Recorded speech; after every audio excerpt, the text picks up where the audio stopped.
Real estate খাতের সবচেয়ে বড় আয়োজন আবাসন মেলা শুরু হয়েছে। সকাল 11টার দিকে মেলার উদ্বোধন করা হয়।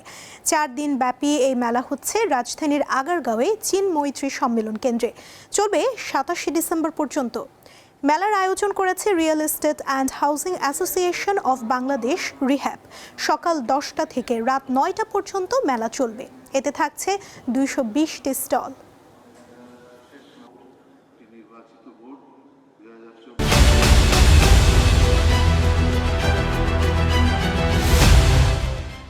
দর্শক, চীন মৈত্রী সম্মেলন কেন্দ্র রিহ্যাব আবাসন মেলায় আছেন আমাদের সহকর্মী শাহরিয়ার ইমন।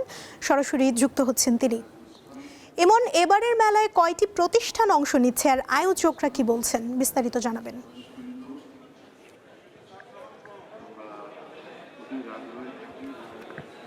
হ্যাঁ ইয়াসমিন, সুমনা, আসলে এবারের মেলায় আপনি জানেন যে 220টি স্টল রয়েছে এবং মেলা কিন্তু যেটি আপনি বলছিলেন যে বেলা 11টায় কিন্তু মেলার আনুষ্ঠানিক উদ্বোধন করা হয় এবং মেলার উদ্বোধন করেন রাজুক চেয়ারম্যান ইঞ্জিনিয়ার মোহাম্মদ সিরাজুল ইসলাম। তিনি উদ্বোধন করে যেটি বলছেন যে মানসম্মত আবাসন ব্যবস্থা গড়ে তোলার জন্য কিন্তু রিয়েল এস্টেট মালিকদের প্রতি আহ্বান জানিয়েছেন। এবং মেলা উদ্বোধনের পরপরই আপনি যদি লক্ষ্য করেন দেখবেন যারা আপনার ক্রেতা দর্শনার্থী রয়েছেন তাদের ভিড়ে কিন্তু আপনার মেলা প্রাঙ্গণ কিন্তু একদম ভরে উঠেছে এবং এখানে তারা খুব আগ্রহ নিয়ে আসলে মেলায় এসছেন। আপনি জানেন যে 3 দিন সরকারি ছুটি রয়েছে আগামীকাল থেকে এবং এই উদ্যোক্তারা আশা করছেন এই 3 দিন ছুটির মাঝে মেলা আরও উপচে পড়ে দর্শকদের ভিড় হবে এবং দর্শকরা আগ্রহ নিয়ে মেলায় আসবেন।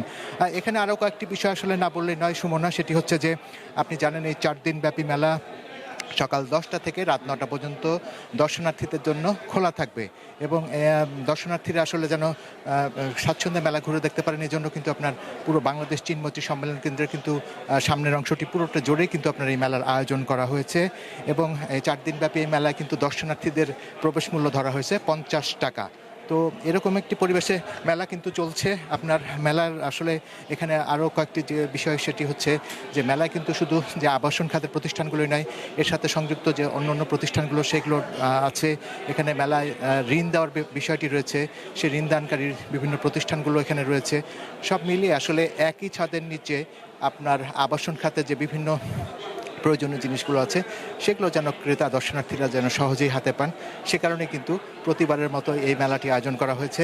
সুমন, আপনি জানেন যে এবারে এই মেলাটি 27তম আবাসন মেলা এবং এই 27তম আবাসন মেলা ঘিরে কিন্তু দর্শনার্থীদের আপনি কিন্তু উপচে পড়া ভিড়, অত্যন্ত আগ্রহ কিন্তু আমরা দেখছি। তো সুমনা, আমার হাতে আসলে এখন পর্যন্ত এতটুকু ছিল চীন মৈত্রী সম্মেলন কেন্দ্র থেকে। ইমন, ধন্যবাদ আপনাকে।